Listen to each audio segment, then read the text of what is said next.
ಚಲನ ಸಾಮರ್ಥ್ಯ ಪರೀಕ್ಷೆಯಲ್ಲಿ ಉತ್ತಮ ಪರೀಕ್ಷೆಯ ಲಕ್ಷಣಗಳು ಏನೆಂದರೆ ಸಮಂಜಸತೆ ಆಗಿರಬೇಕು. ಒಂದು ಪ್ರಶ್ನೆ ಪತ್ರಿಕೆ ಏನಿರಬೇಕು, ಸಮಂಜಸತೆ ಇರಬೇಕು. ಸಮಂಜಸತೆ ಅಂದರೆ ಒಂದು ಪರೀಕ್ಷೆ ಯಾವುದನ್ನು ಅಳತೆ ಮಾಡಬೇಕು ಅದನ್ನು ಹೇಳೋದ್ರಿಂದ ಸಮಂಜಸತೆ ಅಂತ ಕರಿತೀವಿ. ವಿಶ್ವಾಸಾರ್ಹತೆ ಆಗಿರಬೇಕು, ಅಂದರೆ ಯಾವುದೇ ಒಂದು ಪಕ್ಷಪಾತ ಇಲ್ಲಿ ಇರಬಾರ್ದು. ವ್ಯಕ್ತಿನಿಷ್ಠವಾಗಿರದೆ ವಸ್ತುನಿಷ್ಠವಾಗಿರಬೇಕು, ಅಂದರೆ ನಂಬಿಕೆಗೆ ಅರ್ಹವಾಗಿರಬೇಕು ಆ ಪ್ರಶ್ನೆ ಪತ್ರಿಕೆ. ದಾರ್ಶನಿಕತೆ ಅಂದರೆ ಸತ್ಯವನ್ನು ಹುಡುಕುವುದು ಅಥವಾ ಜ್ಞಾನವನ್ನು ಪ್ರೀತಿಸುವುದು. ಸತ್ಯ ಅಂದ್ರೇನು, ಈ ರೀತಿ ಎಲ್ಲ ಪ್ರಶ್ನೆಗಳಿಗೆ ಸಂಬಂಧಪಟ್ಟಂಥದ್ದು ಈ ಒಂದು ಕ್ವಶನ್ಗಳಿಗೆ ಇರಬೇಕು. ಅಂದರೆ ಜ್ಞಾನವನ್ನು ಹುಡುಕುವಂತಿರಬೇಕು ಇಲ್ಲಿ ಪ್ರಶ್ನೆ ಪತ್ರಿಕೆ. ಸುಲಭ ಹಾಗೂ ನಿರ್ದಿಷ್ಟತೆ. ಪ್ರಶ್ನೆ ಪತ್ರಿಕೆ ಅಂದರೆ ಸುಲಭವಾಗಿ ಸ್ವಲ್ಪ ಅರ್ಥ ಆಗಿರಬೇಕು. ಅಂದರೆ ಎಲ್ಲ ಭಾಷೆಗಳಲ್ಲಿ ಮಕ್ಕಳಿಗೆ ಯಾವ ಭಾಷೆ ಇರ್ತೈತೆ ಆ ಒಂದು ಪ್ರಾದೇಶಿಕ ಭಾಷೆಯಲ್ಲಿ ಸ್ವಲ್ಪ ಅರ್ಥ ಆಗಂಗೆ ಪ್ರಶ್ನೆ ಪತ್ರಿಕೆ ಇರಬೇಕು. ನಿರ್ದಿಷ್ಟತೆ ಇರಬೇಕು. ಜ್ಞಾನ, ತಿಳುವಳಿಕೆ, ಸ್ಕಿಲ್ಲು ಅಂದರೆ ಜ್ಞಾನ, ತಿಳುವಳಿಕೆ, ಅನ್ವಯ, ಕೌಶಲ್ಯ ಈ ಒಂದು ಸ್ಕಿಲ್ಗಳ ಮೇಲೆ ಆ ಒಂದು ಪ್ರಶ್ನೆ ಪತ್ರಿಕೆ ರೆಡಿಯಾಗಿರಬೇಕು. ಪ್ರಮಾಣ ಮತ್ತು ಮಟ್ಟ. ಪ್ರಮಾಣ ಅಂದರೆ ಯಾವುದು ಒಂದು ಪ್ರಶ್ನೆಗಳು ಎಷ್ಟು ಅಂದರೆ ಕಿರು ಪ್ರಶ್ನೆಗಳು, ಮಾಧ್ಯಮ ಪ್ರಶ್ನೆಗಳು, ದೀರ್ಘ ಪ್ರಶ್ನೆಗಳು ಈ ರೀತಿ ಇರ್ತಾವಲ್ಲ, ಆ ರೀತಿ ಯಾವುದಕ್ಕೆ ಎಷ್ಟು ಕೊಡಬೇಕು ಅಂತೇಳಿ ಅದರ ಮೇಲೆ ಕನ್ಸಿಡರ್ ಆಗಿರಬೇಕು. ಮಟ್ಟ, ಆ ಪ್ರಶ್ನೆ ಪತ್ರಿಕೆ ಯಾವ ಮಟ್ಟಕ್ಕಾಗಿರಬೇಕು ಅಂದರೆ ಮಕ್ಕಳ ಒಂದು ವಯೋಮಿತಿಗೆ ಅನುಗುಣವಾಗಿ ಆ ಒಂದು ಪ್ರಶ್ನೆ ಪತ್ರಿಕೆ ಆಗಿರಬೇಕು. ಅದರ ಪಕ್ವತೆಗೆ ಆಧಾರದ ಮೇಲೆ ಪ್ರಶ್ನೆ ಪತ್ರಿಕೆ ಇರಬೇಕು ಅಂತ ಅರ್ಥ. ಮಿತವ್ಯಯ ಯಾವಾಗಿರಬೇಕು, ಪ್ರಶ್ನೆ ಪತ್ರಿಕೆ ಮಿತವ್ಯಯ ಒಂದು ಇದರಲ್ಲಿ ರೆಡಿ ಮಾಡಿರಬೇಕು. ದುಂದು ವೆಚ್ಚದಲ್ಲಿ ರೆಡಿ ಮಾಡಬಾರ್ದು. ಎಷ್ಟು ಬೇಕೋ ಅಷ್ಟೇ ಮಿತವ್ಯಯದಲ್ಲಿ ಒಂದು ಪ್ರಶ್ನೆ ಪತ್ರಿಕೆ ರೆಡಿ ಮಾಡಬೇಕು. ಇವೆಲ್ಲ ಒಂದು ಲಕ್ಷಣಗಳು ಉತ್ತಮ ಪ್ರಶ್ನೆಯ ಒಂದು ಲಕ್ಷಣಗಳಾಗಿರ್ತವೆ. ದೈಹಿಕ ಅರ್ಹತೆ ಮತ್ತು ಚಲನಾ ಸಾಮರ್ಥ್ಯದ ಅಂಶಗಳು ಮತ್ತು ಪರೀಕ್ಷೆಗಳು. ಇಲ್ಲಿ ನೋಡಿರಿ, ಬಲ, ವೇಗ, ಕಷ್ಟ ಸಹಿಷ್ಣುತೆ, ಮೈಮಣಿತ, ದೈಹಿಕ ಅರ್ಹತೆ ಹಾಗೂ ಚಲನ ಸಾಮರ್ಥ್ಯದ ಪರೀಕ್ಷೆಯ ಅಂಶಗಳು. ದೈಹಿಕ ಅರ್ಹತೆ ಮತ್ತು ಚಲನ ಸಾಮರ್ಥ್ಯದ ಪರೀಕ್ಷೆಗಳಲ್ಲಿ ಅದರ ಅಂಶಗಳು ಯಾವಂದರೆ ಒಂದು ಬಲ ಆಗಿರ್ತೈತಿ, ವೇಗ ಆಗಿರ್ತೈತಿ, ಕಷ್ಟ ಸಹಿಷ್ಣುತೆ, ಮೈಮಣಿತ, ದೈಹಿಕ ಅರ್ಹತೆ, ಚಲನ ಸಾಮರ್ಥ್ಯದ ಪರೀಕ್ಷೆಗಳು. ಇವೆಲ್ಲ ಏನಾಗಿದ್ದಾವೆ ಅಂತಂದರೆ ದೈಹಿಕ ಅರ್ಹತೆ ಮತ್ತು ಚಲನ ಸಾಮರ್ಥ್ಯದ ಪರೀಕ್ಷೆಯಲ್ಲಿ ಬರುವಂತಹ ಪರೀಕ್ಷೆಯ ಅಂಶಗಳಾಗಿರ್ತವೆ. ಹಾಗಾದರೆ ಬಲ ಇಂಗ್ಲೀಷ್ನಲ್ಲಿ ಅದಕ್ಕೆ ಏನಂತೀವಿ, ಸ್ಟ್ರೆಂತ್ ಅಂತೇಳಿ ಕರಿತೀವಿ. ಒಂದು ಸಾರಿ ಅಂಕುಚನ ಹೊಂದಿದಾಗ ಏನಾಗ್ತೈತೆ, ಬಲ ಒಂದು ಸಾರಿ ಅಂಕುಚನ ಹೊಂದಿದಾಗ ಅಂದರೆ ಕುಗ್ಗಿಸಿದಾಗ ಉದ್ಭವಿಸುವಂತಹ ಸ್ನಾಯು ಅಥವಾ ಸ್ನಾಯುವಿನ ಒಂದು ಗುಂಪಿನ ಒತ್ತಡಕ್ಕೆ ಏನಂತೀವಿ ನಾವು ಬಲ ಅಂಥೇಳಿ ಕರಿತೀವಿ. ಒಬ್ಬ ವ್ಯಕ್ತಿ ಏನು ಮಾಡ್ತಾನೆ, ಹಗ್ಗ ಜಗ್ಗುವುದು ಅಥವಾ ಒತ್ತುವುದು ಅಥವಾ ಎತ್ತುವ ಒಂದು ಸಂದರ್ಭದಲ್ಲಿ ಅವನ ಸ್ನಾಯುಗಳು ಏನಾಗ್ತವೆ, ಅಂಕುಚನದಿಂದ ಆಗುವಂತಹ ಒತ್ತಡಕ್ಕೆ ಏನಂತೀವಿ ನಾವು ಬಲ ಅಂತೇಳಿ ಕರಿತೀವಿ. ಇದನ್ನು ನಾವು ಪೌಂಡು, ಕಿಲೋ ಮತ್ತು ಡೈನ್ಗಳಲ್ಲಿ ಅಳಿತೀವಿ. ಪೌಂಡು, ಕಿಲೋ ಮತ್ತು ಡೈನ್ಗಳಲ್ಲಿ ಈ ಒಂದು ಬಲವನ್ನು ಅಳಿತೀವಿ. ಶಕ್ತಿಯನ್ನು ಅಳೆಯಲು ಅಂತಾರಾಷ್ಟ್ರೀಯ ಮನ್ನಣೆ ಪಡೆದ 3 ಪದ್ಧತಿಗಳಿವೆ. ಒಂದು ಡೈನು, ಇನ್ನೊಂದು ನ್ಯೂಟನ್ನು, ಒಂದು ಪೊಂಡಲ್. CGS ಪದ್ಧತಿ ಅಂದರೆ ಸೆಂಟಿಮೀಟರು, ಗ್ರಾಮು ಮತ್ತು ಸೆಕೆಂಡು. CGS ಡೈನಲ್ಲಿ ಎಳಿಬೋದು ಅಂದರೆ ಸೆಂಟಿಮೀಟ್ರಲ್ಲಿ ಎಳಿಬೋದು, ಗ್ರಾಮಲ್ಲಿ ಎಳಿಬೋದು, ಸೆಕೆಂಡಲ್ಲಿ ಎಳಿಬೋದು. ಏನಿದು ಶಕ್ತಿಯನ್ನು ಅಳೆಯುವಂಥ ಅಂತಾರಾಷ್ಟ್ರೀಯ ಮನ್ನಣೆ ಪಡೆದಂತಹ ಪದ್ಧತಿಗಳು. CGS ಸೆಂಟಿಮೀಟರು, ಗ್ರಾಮ ಮತ್ತು ಸೆಕೆಂಡ್ಗಳಲ್ಲಿ ಎಳಿಬೋದು. ಎರಡನೇದು ನ್ಯೂಟನ್ ಅಂದರೆ MKS ಪದ್ಧತಿ ಅಂದರೆ ಮೀಟರ್, ಕಿಲೋ, ಸೆಕೆಂಡ್ಗಳಲ್ಲಿ ನಾವು ಶಕ್ತಿಯನ್ನು ಅಳೆಯಬಹುದು. ಪೊಂಡಲಲ್ಲಿಯೂ ಕೂಡ ಶಕ್ತಿ ಎಳಿಬೋದು.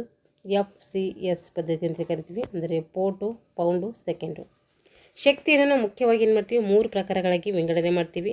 ಅದರಲ್ಲಿ ಸ್ಥಾಯಿ ಬಲ ಅಂದರೆ ಸ್ಟ್ಯಾಟಿಕ್ ಸ್ಟ್ರೆಂತ್, ಸ್ಫೋಟಕ ಬಲ ಎಕ್ಸ್ಪ್ಲೋಸಿವ್ ಸ್ಟ್ರೆಂತ್, ಕ್ರಿಯಾ ಬಲ ಡೈನಾಮಿಕ್ ಸ್ಟ್ರೆಂತ್. ಹಾಗಾದರೆ ಸ್ಥಾಯಿ ಬಲ ಅಂದ್ರೇನು ಅಂತಂದರೆ ಇಲ್ಲಿ ಚಲನರಹಿತವಾಗಿರ್ತೈತೆ. ಇಲ್ಲಿ ಯಾವುದೇ ರೀತಿ ಚಲನೆ ಇರೋದಿಲ್ಲ. ಒಂದು ವಸ್ತುವಿನ ಮೇಲೆ ಕೆಲವು ಸಮಯದವರೆಗೆ ಒಂದೇ ಸಮನೆ ವ್ಯಕ್ತಿ ಏನು ಮಾಡ್ತಾನೆ, ತನ್ನ ಅತ್ಯಧಿಕ ಶಕ್ತಿಯನ್ನು ಇಲ್ಲಿ ಹಾಕ್ತಾನೆ. ಅವಿರತವಾದಂತಹ ಸ್ನಾಯುಗಳ ಅಂಕುಚನದಿಂದ ಉದ್ಭವಿಸುವಂತಹ ಒತ್ತಡಕ್ಕೆ ಏನಂತೀವಿ ನಾವು ಸ್ಥಾಯಿ ಬಲ ಅಂತ ಹೇಳ್ತೀವಿ. ಇಲ್ಲಿ ಚಲನೆ ಇರೋದಿಲ್ಲ.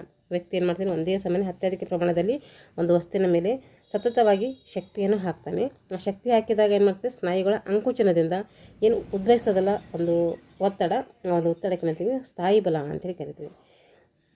ಕೈ, ಮುಂಗೈ, ಬೆನ್ನು ಮತ್ತು ಕಾಲುಗಳ ಬಲವನ್ನು ಅಳೆಯಲು ಏನು ಮಾಡ್ತೀವಿ, ಡೈನಮೋಮೀಟರನ್ನು ಬಳಸ್ತೀವಿ. ಕೈ, ಮುಂಗೈ, ಬೆನ್ನು ಮತ್ತು ಕಾಲುಗಳ ಬಲವನ್ನು ಅಳೆಯಲು ಡೈನಮೋಮೀಟರನ್ನು ಬಳಸ್ತೀವಿ. ಉದಾಹರಣೆಗೆ ಡೈನಮೋಮೀಟರ್ ಪರೀಕ್ಷೆಯಲ್ಲಿ ಹಾಕುವ ಒತ್ತಡ ನೋಡಿರಿ, ಡೈನಮೋಮೀಟರ್ ಪರೀಕ್ಷೆಯಲ್ಲಿ ಹಾಕುವ ಒತ್ತಡ ಇದಕ್ಕೆ ಒಂದು ಉತ್ತಮ ಉದಾಹರಣೆ ಆಗಿರ್ತೈತೆ. ಎರಡನೇದು ಸ್ಫೋಟಕ ಬಲ. ಒಮ್ಮೆಲೆ ಹಲವಾರು ಸ್ನಾಯುಗಳು ಅಂಕುಚನ ಹೊಂದಿದಾಗ, ಒಂದೇ ಸರಿ ಏನಾಗ್ತೈತಿ, ಹಲವಾರು ಸ್ನಾಯುಗಳು ಅಂಕುಚನ ಹೊಂದಿದಾಗ ಉದ್ಭವಿಸುವಂಥ ಒತ್ತಡಕ್ಕೆ ಏನಂತೀವಿ ಸ್ಫೋಟಕ ಬಲ ಅಂತೇಳಿ ಕರಿತೀವಿ. ಒಮ್ಮೆಲೆ ಒಂದೇ ಸರಿಗೆ ಏನು ಮಾಡ್ತಾರೆ, ಹಲವಾರು ಸ್ನಾಯುಗಳು ಏನು ಮಾಡ್ತೀವಿ ಅಂಕುಚನ ಹೊಂದಿದಾಗ, ಕುಗ್ಗಿದಾಗ ಏನು ಉದ್ಭವಿಸ್ತದಲ್ಲ ಬಲ, ಆ ಒಂದು ಉದ್ಭವಿಸುವಂತಹ ಒತ್ತಡಕ್ಕೆ ಏನಂತೀವಿ ಸ್ಫೋಟಕ ಬಲ ಅಂಥೇಳಿ ಕರಿತೀವಿ. ಇವಾಗೆಲ್ಲ ಶಾರ್ಟ್ ಪುಟ್ ಅವೆಲ್ಲ ಆಗಬೇಕಾದ್ರೆ ಏನು ಮಾಡ್ತೀವಿ, ಸ್ಫೋಟಕ ಬಲವನ್ನು ಬಳಸ್ತೀವಿ. ಅಂದರೆ ತಕ್ಷಣವಾಗಿ ನಮ್ಮ ಶಕ್ತಿಯನ್ನು ಅಲ್ಲಿ ನಾವು ಏನು ಮಾಡಬೇಕು, ಹಾಕಬೇಕು. ಕ್ರಿಯಾ ಬಲ, ಇದಕ್ಕೆ ಉತ್ತಮವಾದ ಚಟುವಟಿಕೆಗಳಂದರೆ ಕ್ರಿಯಾಬಲ ಹೆಚ್ಚು ಮಾಡ್ಕೋಬೇಕಾದ್ರೆ ಏನೇನು ಚಟುವಟಿಕೆಗಳು ಮಾಡಬೇಕಂದ್ರೆ ಪುಲ್ಅಪ್ಸು, ಪುಷಪ್ಸು, ಹಗ್ಗ ಹಿಡಿದು ಏರುವುದು, ಡಿಪ್ಸು, ದಂಡ ಮತ್ತು ಬೈಟೆಕ್ ಇತ್ಯಾದಿಗಳನ್ನು ಕೆಲವು ಅವಧಿವರೆಗೆ ಒಂದೇ ಸಮನೆ ನಡೆಯುವಂಥ ಚಟುವಟಿಕೆಯಲ್ಲಿ ದೇಹದ ಭಾರವನ್ನು ಹೊರುವಂಥ ಸ್ನಾಯು ಸಾಮರ್ಥ್ಯಕ್ಕೆ ಕ್ರಿಯಾ ಒಂದು ಬಲ ಅಂಥೇಳಿ ಕರಿತೀವಿ. ಅತ್ಯಧಿಕ ಭಾರದಿಂದ ಮಾಡುವಂಥ ಮಿಲಿಟರಿ ಪ್ರೆಸ್ ಮುಂತಾದ ಚಟುವಟಿಕೆಗಳಿಂದ ಕ್ರಿಯಾಬಲ ಏನು ಮಾಡ್ತದೆ, ಅದರಲ್ಲಿ ಹೆಚ್ಚಾಗ್ತದೆ. ವ್ಯಕ್ತಿಯ ಶಕ್ತಿಯನ್ನು ಕಂಡುಕೊಳ್ಳಲು ಈ ಕೆಳಗಿನ ಪರೀಕ್ಷೆಯನ್ನು ಮಾಡ್ತೀವಿ. ಏನೇನು ಮಾಡ್ಬೋದು ಅಂದರೆ ಸಿಟಪ್ಸ್ ಮಾಡ್ಬೋದು, ಮತ್ತು ಪುಲ್ಅಪ್ಸ್ ಮಾಡ್ಬೋದು, ಕಾಲನ್ನು ಎತ್ತುವುದು ಮತ್ತು ಡೈನಮೋಮೀಟರ್ ಬಳಕೆಯಲ್ಲಿ ಮಾಡ್ಬೋದು. ಸಿಟಪ್ಸ್ ಪರೀಕ್ಷೆ ಅಂದರೆ ನೋಡಿರಿ ಹೇಗಿರ್ತೈತೆ, ಹೊಟ್ಟೆಯ ಸ್ನಾಯುವಿನ ಶಕ್ತಿಯನ್ನು ಅಳಿಬೋದು. ಸಿಟಪ್ಸ್ ಮಾಡುವುದರಿಂದ ನಮ್ಮ ಹೊಟ್ಟೆಯ ಸ್ನಾಯುವಿನ ಸಾಮರ್ಥ್ಯವನ್ನು ಅಳಿಬೋದು. ಇದು ಯಾರೇನು ಮಾಡಬೇಕಂದ್ರೆ 12 ವರ್ಷದಿಂದ ಕಾಲೇಜಿನವರೆಗೂ ಹೆಣ್ಣು ಮತ್ತು ಗಂಡು ಮಕ್ಕಳು ಇಬ್ಬರು ಮಾಡ್ಬೋದು. ಇಲ್ಲಿ ಸಿಟಪ್ಸು ಯಾರೇನು ಮಾಡ್ಬೋದು, 12 ವರ್ಷದಿಂದ ಇನ್ನು ಕಾಲೇಜುವರೆಗೂ ಹೆಣ್ಣು ಮತ್ತು ಗಂಡು ಮಕ್ಕಳು ಇರ್ತಾರೆ ಅವರಲ್ಲಿ ಮಾಡ್ಬೋದು. 1977ರಲ್ಲಿ ಮೇರಿ ಜಾವ್ ಗಾರ್ಸಿಯಾ ಎಂಬುವರು ಏನು ಮಾಡ್ತಾರೆ, ಇದರ ದಾರ್ಶನಿಕತೆ ಎಷ್ಟಿದೆ, ಇದರದ್ದು ಇದು ಅಂದರೆ ವೇಗ 0.98 ಇದೆ ಅಂಥೇಳಿ ಸಾಬೀತು ಮಾಡ್ತಾರೆ. ವೇಗ ಎಲ್ಲ ಏನು ಕೇಳೋದಿಲ್ಲ, ಅಂದರೆ ಸಿಟಪ್ಸ್ ಹೆಂಗೆ ಮಾಡ್ತೀವಿ ಅಂತ ನಮ್ಗೆ ಗೊತ್ತಿರಬೇಕು. ಯಾವ ಒಂದು ಗೇಮ್ಸ್ಗೆ ಸಿಟಪ್ಸ್ ಮಾಡಬೇಕು ಅನ್ನೋದು ಕೂಡ ಗೊತ್ತಿರಬೇಕು. ಪುಲ್ಅಪ್ಸ್ ಪರೀಕ್ಷೆ, ಇಲ್ಲೇನು ಮಾಡ್ತೀವಿ ನಾವು, ಭುಜ ಮತ್ತು ಕೈಗಳಲ್ಲಿರುವಂಥ ಬಲವನ್ನು ಅಳತೆ ಮಾಡಲು ಏನು ಮಾಡ್ತೀವಿ ನಾವು, ಈ ಒಂದು ಪುಲ್ಅಪ್ ಪರೀಕ್ಷೆಯನ್ನು ಬಳಸ್ತೀವಿ. ಈ ರೀತಿ ಇಲ್ಲಿ ಏನಿರ್ತೈತೆ, ಸ್ಟ್ಯಾಂಡ್ ಅಂದರೆ ಬಾರ್ಕೋಲ್ ಇರ್ತೈತೆ. ಇದಕ್ಕೆ ಇಲ್ಲಿ ಏನು ಮಾಡ್ತಾರೆ, ವ್ಯಕ್ತಿ ಈ ಥರ ನೇತಾಡೋದ್ರ ಮೂಲಕ ಈ ಒಂದು ಪುಲ್ಅಪ್ಸನ್ನು ಮಾಡ್ತಾರೆ. ಇದು ಕೂಡ 12 ವರ್ಷದಿಂದ ಕಾಲೇಜಿನವರೆಗೆ ಬಾಲಕರಿಗೆ ಮಾತ್ರ. ಸಿಟಪ್ಸು ಬಾಲಕ ಮತ್ತು ಬಾಲಕಿಬ್ಬರಿಗಿತ್ತು, ಇದು ಬಾಲಕರಿಗೆ ಮಾತ್ರ. 1977ರಲ್ಲಿ ರೊನಾಲ್ಡ್ ಲಿಲರ್ ಎಂಬುವರು ಏನು ಮಾಡ್ತಾರೆ, ಇದರ ದಾರ್ಶನಿಕತೆಯನ್ನು ಕಂಡುಹಿಡಿತಾರೆ. ಅದು ಎಷ್ಟಿದೆ, 0.99. ಸಿಟಪ್ಸ್ ಮಾಡಿದ್ದು ಮೇರಿ ಜಾವ ಗಾರ್ಸಿಯಾ, ಆದರೆ ಪುಲ್ಅಪ್ಸ್ ಮಾಡಿದ್ದು ರೊನಾಲ್ಡ್ ಟೇಲರ್ ಅವರು. ವೇಗ ನೋಡಿರಿ, ವೇಗ ಸ್ನಾಯುಗಳ ಅಂಕುಚನ ಪ್ರಸರಣ ಕ್ರಿಯೆಗೆ ಏನಂತೀವಿ, ವೇಗ ಅಂತೇಳಿ ಕರಿತೀವಿ. ಸ್ನಾಯುಗಳ ಅಂಕುಚನ ಪ್ರಸರಣ ಕ್ರಿಯೆಯ ಒಂದು ಗತಿಗೆ ಏನಂತೀವಿ, ವೇಗ ಅಂತೇಳಿ ಕರಿತೀವಿ. 150 ಮೀಟರ್ ಪರೀಕ್ಷೆಯಿಂದ ಕಂಡುಕೊಳ್ಳಬಹುದು. ವ್ಯಕ್ತಿಯ ವೇಗವನ್ನು ಅಳತೆ ಮಾಡುವುದು 6 ವರ್ಷದಿಂದ ಕಾಲೇಜಿನವರೆಗೂ ಹೆಣ್ಣು ಮತ್ತು ಗಂಡು ಮಕ್ಕಳಿಗೆ ಇಬ್ಬರಿಗೂ ಮಾಡ್ತಾರೆ. ವಿಶ್ವಾಸಾರ್ಹತೆ ಮತ್ತು ದಾರ್ಶನಿಕತೆಯಲ್ಲಿ ದೊರೆತಿಲ್ಲ. ಸಮಂಜಸತೆಯನ್ನು ಇಲ್ಲಿಗೆ ಒಪ್ಪಲಾಗಿದೆ. ಇಲ್ಲೇನು ಸಿಗಲ್ಲ, ವಿಶ್ವಾಸಾರ್ಹತೆ ಇರಲ್ಲ ಮತ್ತು ಸತ್ಯವನ್ನು ಹುಡುಕುವಂಥ ಪ್ರಯತ್ನ ಕೂಡ ಇಲ್ಲಿ ಇರೋದಿಲ್ಲ. ಚಪಲತೆ, ಎಜಿಲಿಟಿ ಅಂತೇಳಿ ಕರಿತೀವಿ. ಏನಾಗ್ತದೆ ಇಲ್ಲಿ, ತ್ವರಿತವಾಗಿ ಶರೀರ ಮತ್ತು ಅದರ ಭಾಗ ವೇಗವಾಗಿ ಮತ್ತು ನಿಖರವಾಗಿ ಬದಲಾಗುತ್ತಿರುವಂತಹ ದಿಶೆಗಳಿಗೆ ಹೊಂದಿಕೊಳ್ಳುವಂಥ ಸ್ನಾಯು ಸಾಮರ್ಥ್ಯಕ್ಕೆ ಏನಂತೀವಿ, ಚಪಲತೆ ಅಂತೇಳಿ ಕರಿತೀವಿ. ಜಿಮ್ನಾಸ್ಟಿಕ್ ಮಾಡಲು ಹೆಚ್ಚಿನ ಪ್ರಮಾಣದ ಏನು ಬೇಕನ್ನೋದು ನಮ್ಮ ಚಪಲತೆ ಬೇಕು. ಚಪಲತೆಗೆ ಈ ಪರೀಕ್ಷೆಗಳನ್ನು ನಾವು ನಡೆಸ್ತೀವಿ. ಏನು ಮಾಡ್ತೀವಿ ಚಪಲತೆ ಹೆಚ್ಚಾಗಬೇಕಂದ್ರೆ 4x10 ಮೀಟರ್ ಶಟಲ್ ಓಟ ಅಂಥೇಳಿ ಮಾಡಿಸ್ತೀವಿ. ಬರ್ಫಿ ಮಾಡಿಸ್ತೀವಿ. ಹಾಗಾದರೆ ಬರ್ಫಿ ಅಂದರೆ ಏನು ಅಂದರೆ, ಬರ್ಫಿ ಪರೀಕ್ಷೆ ಅಂದರೆ ದಂಡ ಹೊಡೆಯೋದು ಅಂತ ಅರ್ಥ. ದಂಡ ಹೊಡೆಯೋದು ಉದ್ದೇಶ ಶರೀರದ ಸಾಮಾನ್ಯ ಸ್ನಾಯು ಸಹನಶೀಲತೆ ಅಂದರೆ ಕಷ್ಟ ಸಹಿಷ್ಣುತೆಯನ್ನು ಇಲ್ಲಿ ಅಳಿತೀವಿ ನಾವು. 10 ವರ್ಷದಿಂದ ಕಾಲೇಜಿನವರೆಗೆ ಪುರುಷ ಮತ್ತು ಮಹಿಳೆಯರಿಗೆ ಈ ಒಂದು ಪರೀಕ್ಷೆಯನ್ನು ನಾವು ಮಾಡಿಸ್ತೀವಿ, ಬರ್ಫಿ ಪರೀಕ್ಷೆ. ಇದರದ್ದು ವಿಶ್ವಾಸಾರ್ಹತೆ ಎಷ್ಟಿದೆ ಅಂದರೆ 0.97 ಅಷ್ಟು ಇದೆ. ಇಲ್ಲಿ ಬದ್ಧತೆ ಕಂಡು ಬರ್ತೈತೆ ಮತ್ತು ಸಮಂಜಸತೆಯನ್ನು ಕೂಡ ಇಲ್ಲಿ ಒಪ್ಪಲಾಗಿದೆ. ಎಂಡೋರೆನ್ಸ್ ಕಷ್ಟ ಸಹಿಷ್ಣುತೆ ಅಂತೇಳಿ ಕರಿತೀವಿ. ಇದರ ಮೂಲ ಪದ ಎಂಡೋರೇರೆದಿಂದ ಬಂದಿದೆ. ಅರ್ಥ ಏನಂದರೆ ಗಟ್ಟಿ ಮಾಡು ಅಂತ ಅರ್ಥ. ಇದು ಶಬ್ದಕೋಶದ ಪ್ರಕಾರ ದಣಿವು ಅಥವಾ ನೋವನ್ನು ತಡೆಹಿಡಿಯುವುದಾಗಿದೆ ಅಂತ ಅರ್ಥ. ಬಹಳ ಹೊತ್ತಿನವರೆಗೂ ಕೆಲಸ ಮಾಡುವುದು ಜನಸಾಮಾನ್ಯರು, ಅದಕ್ಕೇನಂತೀವಿ ಸ್ಟೆಮಿನಾ ಅಂತೇಳಿ ಕರಿತೀವಿ. ಬಹಳಷ್ಟು ಹೊತ್ತಿನವರೆಗೂ ಕೆಲಸ ಮಾಡ್ತಾರೆ, ಅವ್ರ ಹತ್ರ ಏನು ಸ್ಟೆಮಿನಾ ಇದೆ ಅಂತೇಳಿ ಇದರ ಮಾತಾಡ್ತೀವಲ್ಲ, ಅದಕ್ಕೇನಂತೀವಿ ಸ್ಟೆಮಿನಾ ಅಂತೇಳಿ ಕರಿತೀವಿ. ಕಷ್ಟ ಸಹಿಷ್ಣುತೆಯನ್ನು ಅಳೆಯಲು ಸಾಮಾನ್ಯವಾಗಿ ಈ ಪರೀಕ್ಷೆಯನ್ನು ನಾವು ಮಾಡ್ತೀವಿ. ಏನೇನು ಮಾಡ್ತೀವಿ ಅಂತಂದರೆ, ಕಷ್ಟ ಸಹಿಷ್ಣುತೆ ಅಳೆಯಬೇಕಾದ್ರೆ ಫಾರ್ವರ್ಡ್ ಸ್ಟೆಪ್ ಪರೀಕ್ಷೆ ಮಾಡಿಸ್ತೀವಿ, ಬೈಸಿಕಲ್ ಎರ್ಗೋ ಪರೀಕ್ಷೆ ಅಥವಾ ಟ್ರೇಡ್ ಮಿಲ್ ಪರೀಕ್ಷೆಗಳು ಮಾಡಿಸ್ತೀವಿ.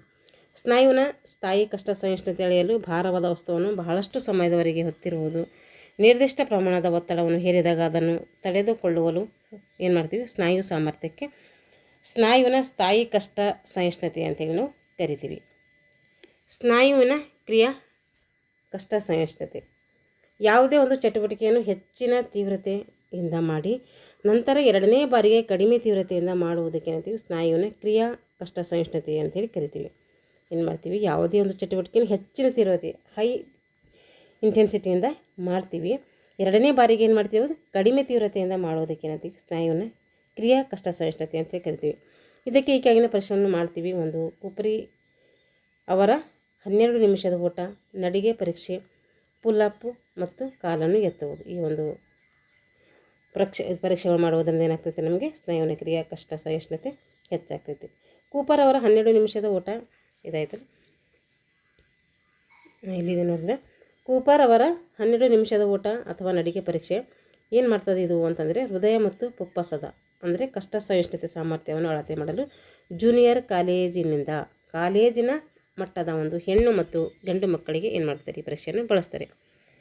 ಇಲ್ಲಿ ವಿಶ್ವಾಸಾರ್ಹತೆ ಇರದೆ ಈ ಡುಲಿಟಲ್ ಮತ್ತು ಬಿಗ್ ಬಿ ಎಂಬುವವರು ಏನು ಮಾಡ್ತಾರೆ ಈ ಒಂದು ಪರೀಕ್ಷೆ ಮರು ಪರೀಕ್ಷೆಗಳಿಂದ ಈ ಪರೀಕ್ಷೆಯ ಒಂದು ಸಹ ಸಂಬಂಧ ಗುಣಾಂಕ 0.94 ಅಂಥೇಳಿ ಕಂಡುಕೊಂಡಿದ್ದಾರೆ. ಈಗ ಫ್ಲೆಕ್ಸಿಬಿಲಿಟಿ ಅಂದರೆ ಮೈಮಣೆತ ಅಂತ ಅರ್ಥ. ಸ್ನಾಯುಗಳ ಅಂಕುಚನ ಪ್ರಸರಣಗಳ ಮಿತಿಗೆ ಏನಂತೀವಿ ಮೈಮಣೆತ ಅಂತೇಳಿ ಕರಿತೀವಿ. ಏನಾಗ್ತೇವೆ ಸ್ನಾಯುಗಳು ಹಿಗ್ಗೋದು ಕುಗ್ಗೋದು ಅದಕ್ಕೆ ಏನಂತೀವಿ ನಾವು ಮೈಮಣೆತ ಅಂತೇಳಿ ಕರಿತೀವಿ. ಅದಕ್ಕೆ ಕೈ ಚಾಚುವುದು, ಪೋಲ್ ವಾಲ್ಟ್, ಎತ್ತರ ಜಿಗಿತ, ವಾಲಿಬಾಲ್ ಇತ್ಯಾದಿಗಳು ಉತ್ತಮ ಉದಾಹರಣೆಗಳಾಗಿದೆ ಇದಕ್ಕೆ ಮೈಮಣೆತಕ್ಕೆ. ಇದಕ್ಕೆ ಸಂಬಂಧಿಸಿದ ಈ ಕೆಳಗಿನ ಪರೀಕ್ಷೆಗಳನ್ನು ಮಾಡ್ತೀವಿ. ಸುಧಾರಿತ ಕೂಡುವ ಮತ್ತು ಮುಟ್ಟುವ ಪರೀಕ್ಷೆ, ಅದಕ್ಕೆ ಬ್ರಿಡ್ಜ್ ಅಪ್ ಪರೀಕ್ಷೆ ಅಂತ ಕರಿತೀವಿ. ಭುಜ ಮತ್ತು ಮುಂಗೈಗಳನ್ನು ಚಾಚುವ ಪರೀಕ್ಷೆ, ಸೊಂಟ ಮತ್ತು ಕುತ್ತಿಗೆಗಳನ್ನು ಚಾಚುವ ಪರೀಕ್ಷೆ, ಇವೆಲ್ಲ ನಾವೇನು ಮಾಡ್ತೀವಿ ಮೈಮಣೆತದಲ್ಲಿ ಮಾಡ್ತೀವಿ. ಈಗ ಸುಧಾರಿತ ಕೂಡುವ ಮತ್ತು ಮುಟ್ಟುವ ಪರೀಕ್ಷೆ ನೋಡಿರಿ. ಚಪ್ಪೆ ಮತ್ತು ಬೆನ್ನಿನಲ್ಲಿ ಆದ ಬೆಳವಣಿಗೆ ಮತ್ತು ಕಾಲಿನಲ್ಲಿ ಹ್ಯಾಮ್ ಸ್ಟ್ರಿಂಗ್ ಸ್ನಾಯುವಿನ ಒಂದು ಚಾಚುವ ಒಂದು ಸಾಮರ್ಥ್ಯವನ್ನು ಕಂಡುಕೊಳ್ಳಬಹುದು. ಇಲ್ಲಿ 6ರಿಂದ ಕಾಲೇಜಿನವರೆಗಿನ ಒಂದು ಕ್ರೀಡೆಗಳಲ್ಲಿ ಮಾಡ್ತೀವಿ ಇದು ಬಳಸ್ತೀವಿ. 6ರಿಂದ ಕಾಲೇಜಿನ ಒಂದು ಅವಧಿವರೆಗೆ ಏನು ಮಾಡ್ತೀವಿ ಈ ಸುಧಾರಿತ ಕೂಡುವ ಮತ್ತು ಮುಟ್ಟುವ ಪರೀಕ್ಷೆಯನ್ನು ನಾವು ಮಾಡ್ತೀವಿ. ಕ್ರೀಡೆಗಳಲ್ಲಿ ಉಪಯೋಗ ನೋಡಿ ಆಗಿದೆ. ಕೈಯೂರಿ ಜಿಗಿಯುವುದು, ಡೈವಿಂಗು, ತಲೆ ಕೆಳಗೆ ಮಾಡಿ ಕೈ ನೇರ ಮಾಡಿ ನಿಲ್ಲುವುದು ಹಾಗೂ ಜಿಮ್ನಾಸ್ಟಿಕ್ನಲ್ಲಿ ಚಟುವಟಿಕೆಗಳನ್ನು ಮಾಡಲು ಈ ನಿಪುಣತೆ ಏನಾಗ್ತವೆ ಸಹಕಾರಿಯಾಗ್ತವೆ. ಬ್ರಿಡ್ಜ್ ಅಪ್ ಪರೀಕ್ಷೆ ಬೆನ್ನು ಮೂಳೆಯನ್ನು ಚಾಚುವ ಸಾಮರ್ಥ್ಯವನ್ನು ಹೆಚ್ಚಿಸುವಂಥ ಉದ್ದೇಶ ಆಗಿದೆ ಇದು. 6 ವರ್ಷದಿಂದ ಕಾಲೇಜಿನ ಮಕ್ಕಳಿಗೆ ಏನು ಮಾಡ್ತೀವಿ ಈ ಒಂದು ಬ್ರಿಡ್ಜ್ ಅಪ್ ಪರೀಕ್ಷೆಯನ್ನು ನಾವು ಮಾಡ್ತೀವಿ. ಕ್ರೀಡಾ ವಿಶೇಷತೆ ಏನು ಅಂದರೆ ಇಲ್ಲಿ ಈಜಿನಲ್ಲಿ ಬಟರ್ಫ್ಲೈ ನಿಪುಣತೆ, ಈಜಿನಲ್ಲಿ ಬಟರ್ಫ್ಲೈ ಮಾಡುವುದು ಅಂದರೆ ಚಿಟ್ಟೆ ಥರ ಇದು ಮಾಡೋದು, ಹಾಗೆ ನೈಪುಣ್ಯತೆ. 2ನೇದು ಎತ್ತರ ಜಿಗಿತ ಮತ್ತು ಬ್ಯಾಲೆನ್ಸ್ ಬೀಮ್ ನೆಲದ ಮೇಲೆ ಮಾಡುವ ಕಸರತ್ತು ಜಿಮ್ನಾಸ್ಟಿಕ್. ಆಧುನಿಕ ನೃತ್ಯ ಮತ್ತು ಬ್ಯಾಲೆಟ್ ನಿಪುಣತೆಗಳು ಇವೆಲ್ಲ ಏನು ಮಾಡ್ತೀವಿ ಬ್ರಿಡ್ಜ್ ಅಪ್ ಪರೀಕ್ಷೆಯಲ್ಲಿ ನಾವು ಮಾಡ್ತೀವಿ. ಭುಜ ಮತ್ತು ಮುಂಗೈ ಚಾಚುವ ಪರೀಕ್ಷೆಗಳು.